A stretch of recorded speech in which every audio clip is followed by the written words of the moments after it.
Stagenchuk, a mythical kingdom located in northeastern India. Over 40 years, this strange kingdom would elect, then abdicate, 6 different rulers, shaping its fate as an empire. Each ruler would take responsibility over continuing Stagenchuk's legacy within the given 5 to 10 years of rule. While some rulers chose to bring order and paradise, others chose destruction and chaos. This is the story of Stagenchuk.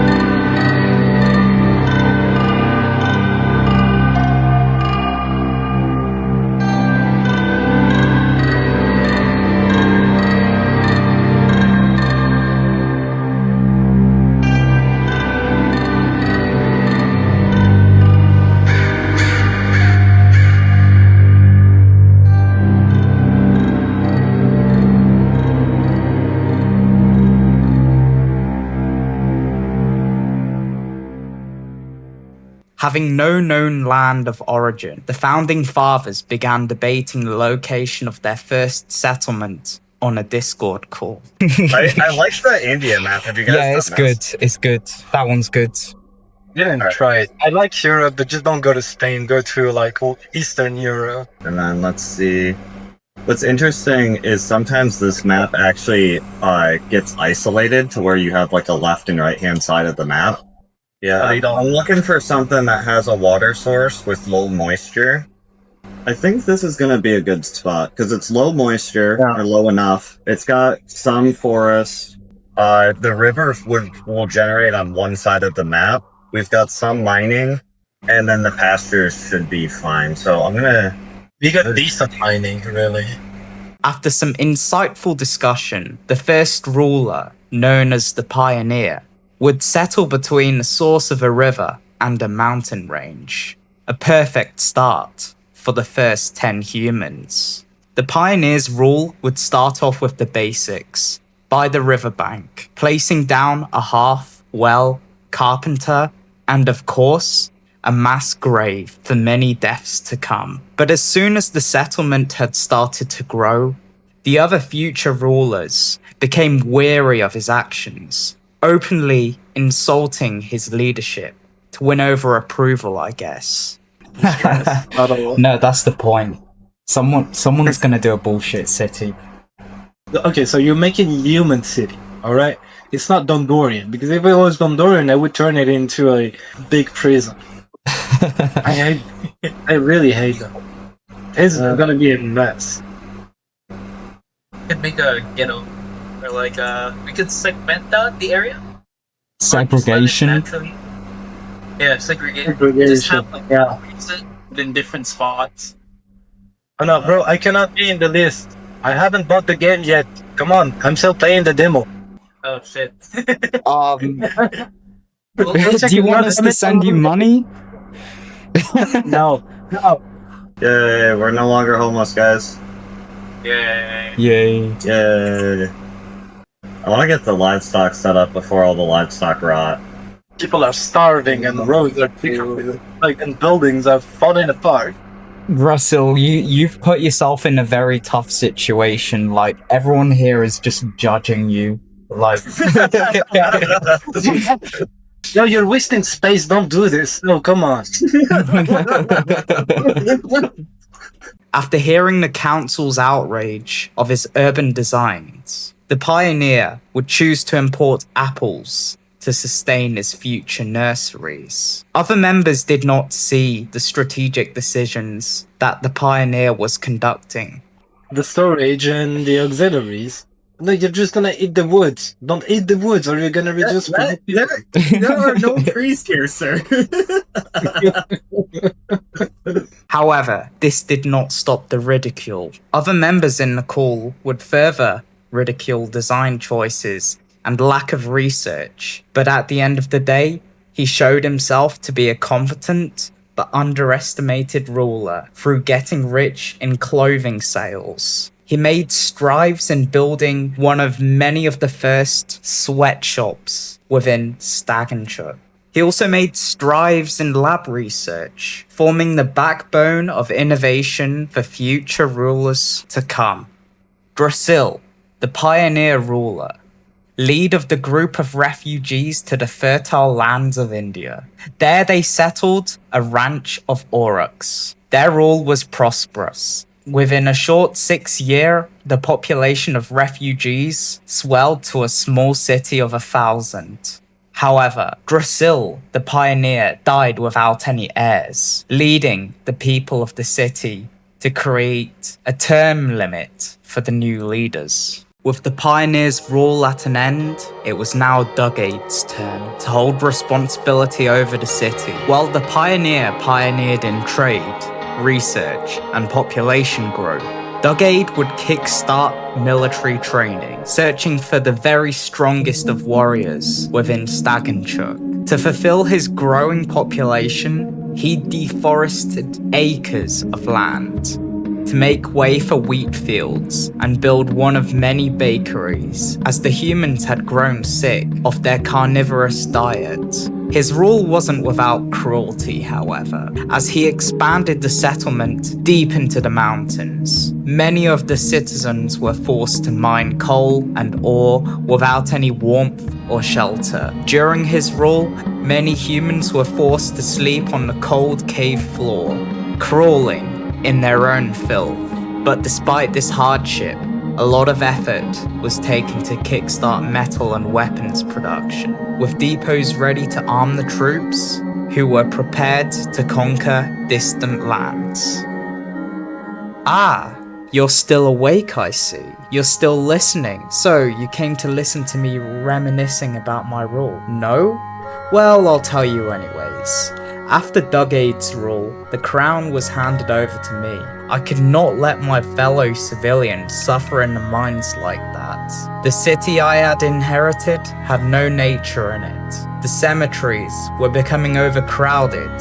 Who would want to live in a place like that? I thought. As soon as I put on that crown, my citizens got to work, constructing the best parks this side of the Ganges River. There was no time to rebuild the communist housing to the west, so I commissioned the best of builders for some new housing. Archery would be the best way to win wars, not swords, or so I thought. Our previous ruler depleted our stone supplies completely, so for that I improvised, while also making the mines more spacious. The soil to the north was not good, so I had brought the fields closer to the bakeries and expanded the irrigation system to make the desert lush. After providing some much needed shelter and allowing tools to be used instead of hands, I realized archery wasn't the way to go. They were just simply not training fast enough. Through the Pioneers trade network, it was then decided that hiring mercenaries was the way forward.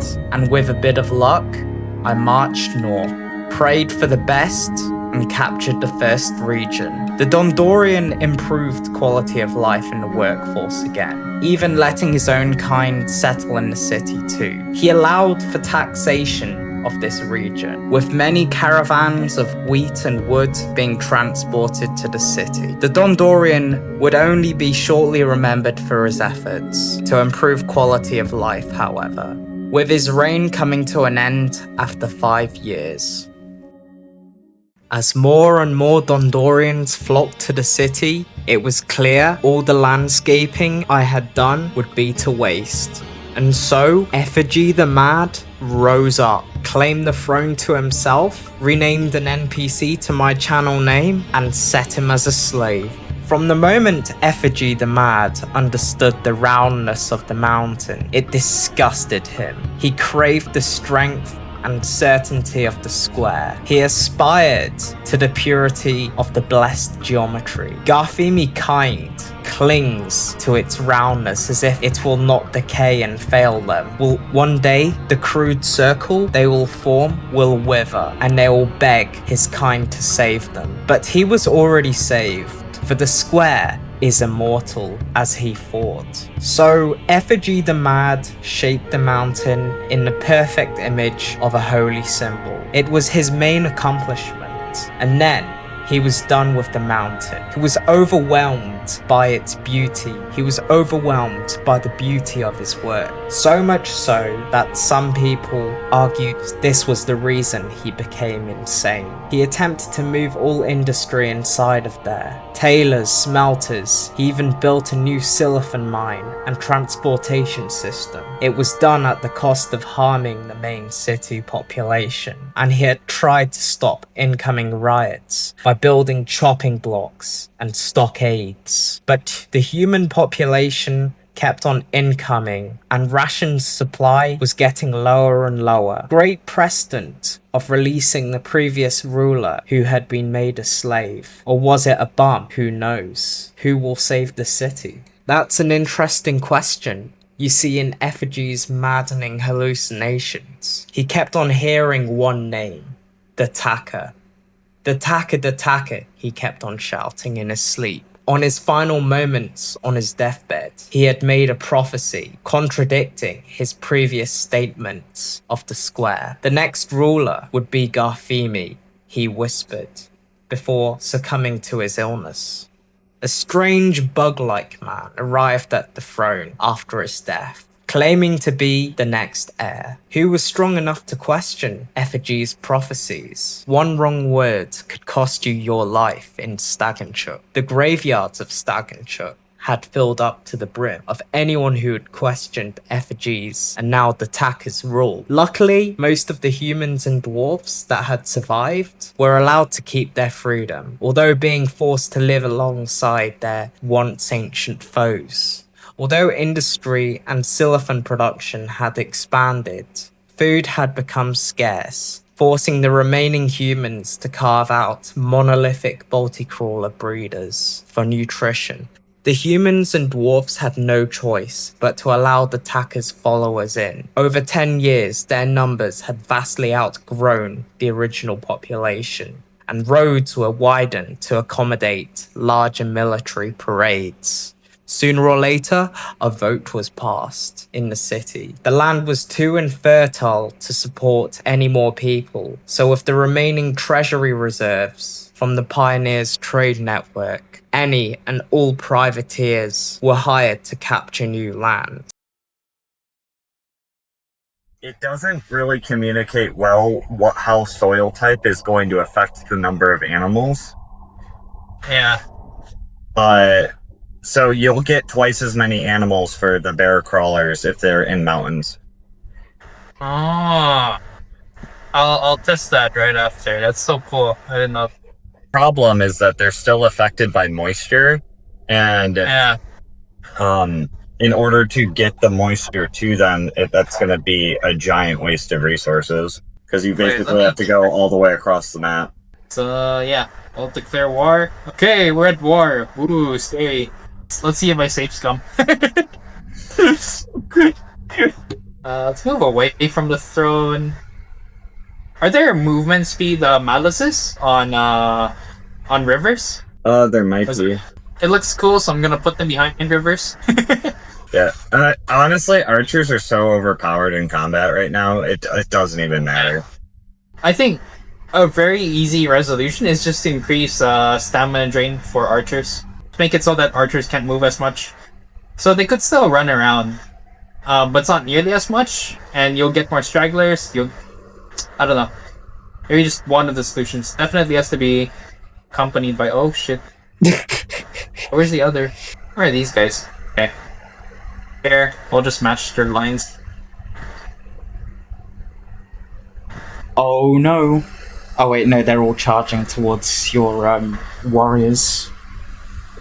You should have just hit the charge button, honestly, instead of waiting for them to do it.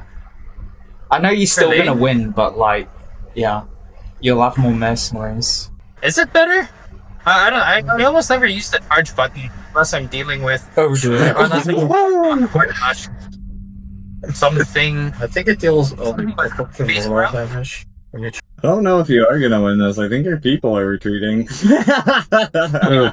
Oh, Okay, reload. You know your Dondorians don't have arrows, right?